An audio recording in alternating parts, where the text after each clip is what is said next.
দিদিমণি হলেন দিদি নম্বর 1। ছাত্রদের পড়া ধরলেন, উত্তর ঠিক দেওয়ায় বললেন ওরা ভালো ছাত্র।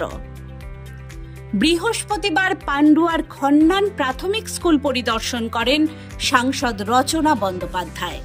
ক্লাস 5-এর ঘরে ঢুকে দেখেন বাংলা পড়াচ্ছেন মাস্টারমশাই। নিজের হাতে বই তুলে নেন দিদি নম্বর 1 তথা সাংসদ রচনা বন্দ্যোপাধ্যায়। দিদিমণির মতোই বানান জিজ্ঞাসা করতে থাকেন। পড়ুয়ারা ঠিক মতো উত্তর দেওয়ায় বলেন ওরা ভালো ছেলে। পরে স্কুল ঘুরে দেখার পর বলেন কয়েকটা ঘরে ছাদের চ্যাঙর ভাঙছে, সেগুলো সারাতে হবে। ঘরেরও প্রয়োজন আছে, মিড ডে মিল যে ঘরে হয় সেটা অন্য জায়গায় ব্যবস্থা হলে ভালো হয়। সেখান থেকে তিনি চলে আসেন পান্ডুয়া গ্রামীণ হাসপাতালে। বিভিন্ন ওয়ার্ডে ঘুরে বিভিন্ন রোগীদের সাথে কথা বলেন তিনি। পাশাপাশি হাসপাতালে বেশ কিছু পরিষেবা নিয়েও ক্ষুব্ধ হন সাংসদ। তিনি হাসপাতাল ঠিক করার জন্য 1 মাস সময় দেন এবং হাসপাতাল কর্তৃপক্ষকে জানান 1 মাস পর তিনি আবার পরিদর্শনে আসবেন। গত কয়েকদিন আগে পান্ডুয়া রাধারানী বালিকা উচ্চ বিদ্যালয়ে ক্লাস চলাকালীন সিলিং ফ্যান পড়ে আহত হয় 4 ছাত্রী। সে সমস্ত ছাত্রীদের খোঁজ নিতেই এদিন পান্ডুয়া রাধারানী উচ্চ বালিকা বিদ্যালয় পরিদর্শনে আসেন সাংসদ। শিক্ষিকাদের সাথেও কথা বলেন তিনি। এরপর তিনি চলে যান পান্ডুয়া হারাধন চন্দ্র নিম্ন বুনিয়াদী বিদ্যালয়ে। সেখানেও তিনি স্কুলের শিক্ষক শিক্ষিকা ও ছাত্রছাত্রীদের সঙ্গে কথা বলেন। স্কুলের পক্ষ থেকে সাংসদকে সম্বর্ধনাও জ্ঞাপন করা হয়। পাশাপাশি দিদি নম্বর 1 তথা সাংসদ রচনা বন্দ্যোপাধ্যায়কে সামনে পেয়ে সেলফি তুলতেও দেখা যায় স্কুলের ছাত্রীদের। এক কথায় বলা যেতে পারে নতুন সাংসদ হয়ে কোনো রূপ উন্নয়নের কাজে খামতি রাখতে চান না সাংসদ তথা দিদি নম্বর 1 রচনা বন্দ্যোপাধ্যায়। কেমন আছো সবাই? আজকে বৃষ্টি রেখে দাও চলে এসেছো। তোমাদের মতো যখন আমি ছিলাম আমি একটু রেখে দিতে পাল্টে বসে থাকতাম। আর মা কিন্তু খুব মারতো, বলতো স্কুলে যাসনি মার খা। তোমরা খুব গুড গার্ল আর খুব গুড বয়, তাই জন্য আজকে এত বৃষ্টি হওয়া সত্ত্বেও তোমরা স্কুলে এসেছো। Very good. আমি পুজোয় হাততালি সবার জন্য।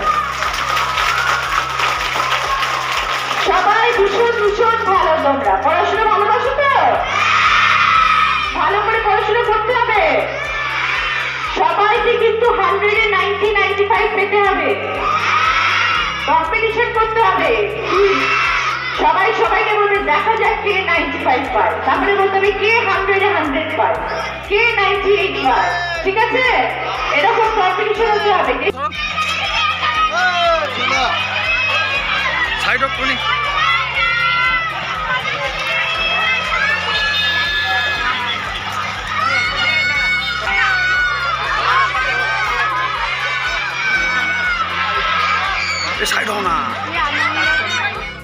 ভালো, খুব সুন্দর স্কুল হচ্ছে, সব বাচ্চারা সুন্দর করে পড়াশোনা করছে, এমনি সব ঠিক আছে। একটু টেবিল চেয়ার নেই, মেঝেতে বসে আছে কয়েকটা ক্লাস, সেটা একটু দরকার। আর একটা দুটো ঘর হলে আরো ভালো হয়, কারণ একটা দুটো ঘর বন্ধ করে দিয়েছি। ওপরে তোমার চাং খুলে চাংই তো বলে চাই ভেঙে পড়তে পারে বাচ্চাদের মাথার উপরে, তো সেই জন্য ওই জায়গাগুলো একটু রিপেয়ার করতে হবে, তাহলে ঘরটা ঠিক হয়ে যাবে।